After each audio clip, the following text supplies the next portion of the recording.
There is no denying you have an enthusiastic base of support. We could hear them outside tonight. Yet there was that recent interview you were asked if, while campaigning, you envision yourself in the Oval Office, and you said, not really, but I think it's a possibility. So that begs the question about your path and when you will give an honest answer about perhaps your third-party plans going forward. Are you in this regardless of the outcome to your right here on this stage? Well, unlike others, maybe they sit around and daydream about being in the White House. I just don't sit around daydreaming about it. But I'm in a race. I'm in a good race. You talk about electability.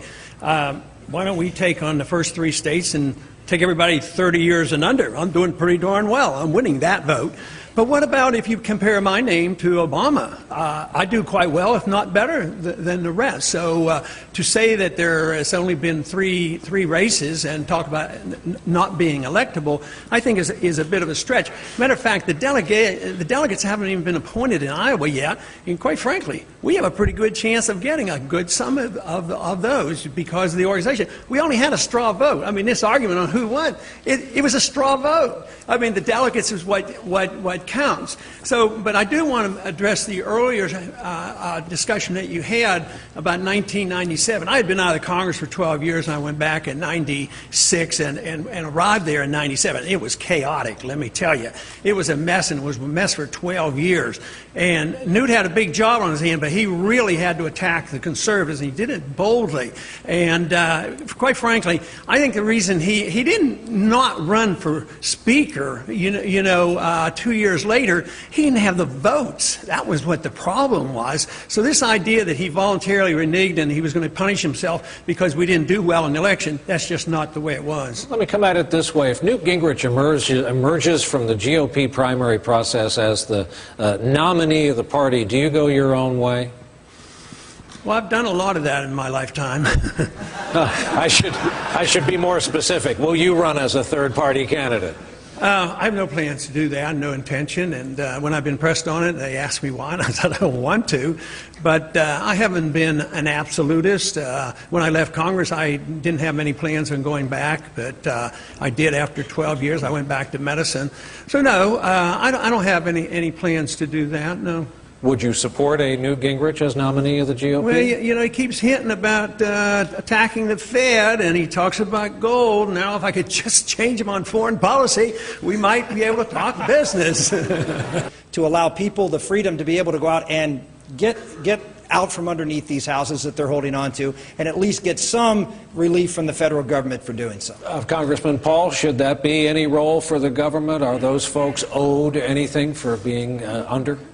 Well, the government owes them a free market and a sound monetary system, but they didn't give it to them. They gave them a mess. They gave them a financial system that literally created this problem. And it was compounded. First, the line of credit to the Federal Reserve. It was excessive. Everybody now admits in Washington interest rates were kept too low too long. But not only that, in addition to that, it was an insult to injury because they kept interest rates especially low with Freddie Mac and Fannie Mae, and there was a line of credit there, and it was a guarantee.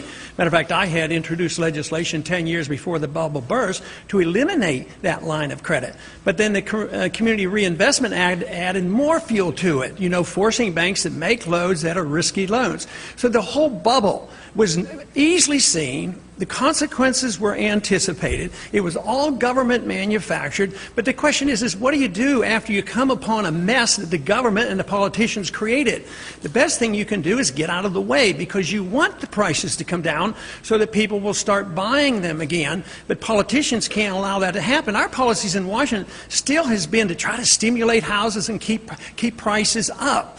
But this whole thing about how we get involved in this low interest rate to stimulate the economy, almost everybody in Washington now, and almost all spectrums of the economic sphere, do not believe in wage and price controls. But they believe in controlling interest rates. That's 1/2 of the whole economy. And here we have a bunch of guys getting in a room in secret, deciding what interest rates should be, and they create this mess. So yes, we need to get out of the way, but instead, the debt has to be liquidated.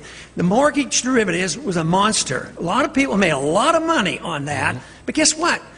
Federal Reserve, to the tune of trillions and trillions of dollars, as well as TARP funds, were used to bail out the people that made all this money. Guess what happened to the bad debt that should have been wiped off the book? They should have gone bankrupt. It was dumped on the taxpayers. And the taxpayers still have it. And as long as you maintain that debt on the books, you're not going to have growth. This is why Japan hasn't recovered. We're in 4 years now, and it's going to continue until we understand who creates the business cycle, how it happens, and what you have to do to get out of it.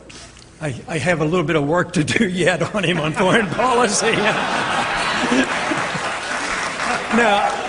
I would do pretty much the opposite. I don't like the isolationism of not talking to people. I was drafted in 1962 at the height of the Cold War when the missiles were in Cuba. And the Cold War is over. And I think we propped up Castro for 40-some years because we put on these sanctions, and this only used us as the scapegoat. He could always say, anything wrong, it's the United States' fault. But I think it's time to quit this isolation business of not talking to people. We talked to the Soviets, we talked to the Chinese, and we opened up trade, and we're not killing each other now. We fought with the Vietnamese for a long time. We finally gave up, started talking to them. Now we trade with them. I don't know why the Cuban people should be so intimidated. Brett, I don't know where you get this assumption that all of a sudden all the Cubans that come over here, I would have thought they were going to celebrate and they're going to have a lot more freedom if we would only open up our doors and say, we want to talk to you and trade with you and come visit. Sometimes they can't even send packages down there. I think we're living in the dark ages when we can't even talk to the Cuban people. I think it's not 1962 anymore, and we don't have to use force and intimidation and overthrow in governments. I just don't think that's going to work. I was just going to ask, any appetite on this stage to negotiate with the Taliban, Congressman? No, and I wanted to get involved in the discussion. Go ahead. Because the question was, would you go to war? And Mitt said he would go to war.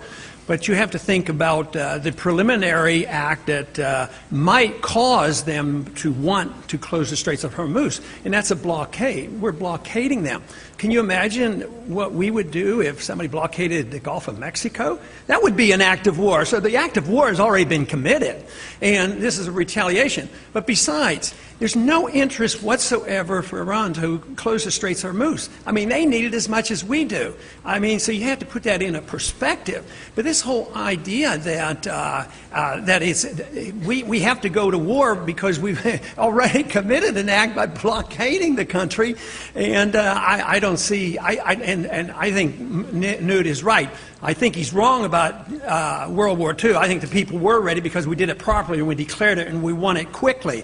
But no, the people are not ready. We don't have any money. We have too many wars. The people want to come home, and they certainly don't want a hot war in Iran right now. And I think that would be the most foolish thing in the world to do right now, is take on Iran. Having them learn English is also a great thing for them and for their kids. Yeah. May I take that? Congressman Paul. Yeah, my answer is similar, but a little bit different, because at the national level, obviously, we have to have one language. I mean, we can't have multiple languages, so for legal reasons, we would have one language.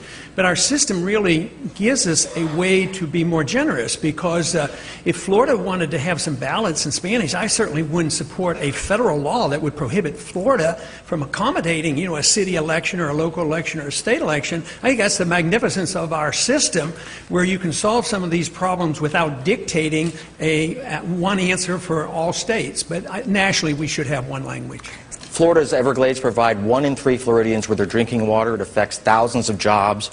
Right now, there's a joint federal-state program to save what's left of the Everglades.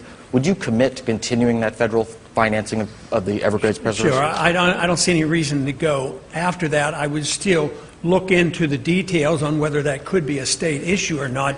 But with all the wars going on and the economy is in shambles as it is, and the unemployment, to worry about dealing with that program, we could do it in a theoretical sense, but I would see no reason to complicate things. But I wouldn't have any desire to interfere with that. Congressman Paul, you're a doctor. What was your view of the Terri Schiavo case? I find it so unfortunate. It's so unusual, too. That situation doesn't come up very often. It should teach us all a lesson to have living wills, or a good conversation with a spouse. I would want my spouse to make the decision, but it's better to have a living will. But I don't like going up the ladder. You know, we go to the federal courts and the Congress and on up. Yes, difficult decisions. Will it be perfect for everybody? Not. But I would have preferred to see the decision made at the state level. But I've been involved in medicine with things similar, but not quite as difficult as this. But usually we deferred to the family. And it wasn't made a big issue like this was. This was way out of proportion to what happens more routinely. But I think it should urge us all to try to plan for this and make sure either that one individual that's closest to you makes a decision or you sign a living will, and this would have solved the whole problem. Congressman Paul, are these two men in the middle insufficiently conservative for you? Well, I think that the problem is nobody's defined what being conservative means. Go ahead. And I think that is our problem. Conservative means we have smaller government and more liberty.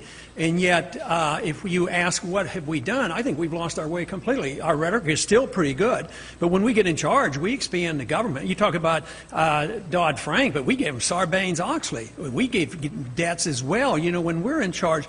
So if it means limited government, you have to ask a basic question: what should the role of government be? The founders asked that question, had a revolution, wrote a constitution. And they said the role of government ought to be to protect liberty. It's not to run a welfare state and not to be the policeman of the world. And so if you're going to conservative, how can you be conservative and cut food stamps, but you won't cut spending overseas? There's not a nickel or penny that anybody will cut on the conservative side overseas spending, and we don't have the money. They're willing to start more wars. So I say if you're conservative, you want small government across the board, especially in personal liberty. What's wrong with having the government out of our personal lives? So this is what we have to decide: what conservative means, what limited government means. Now I have a simple suggestion. We have a pretty good guide, and if we follow the Constitution, government would be very small and we would all be devoted conservatives.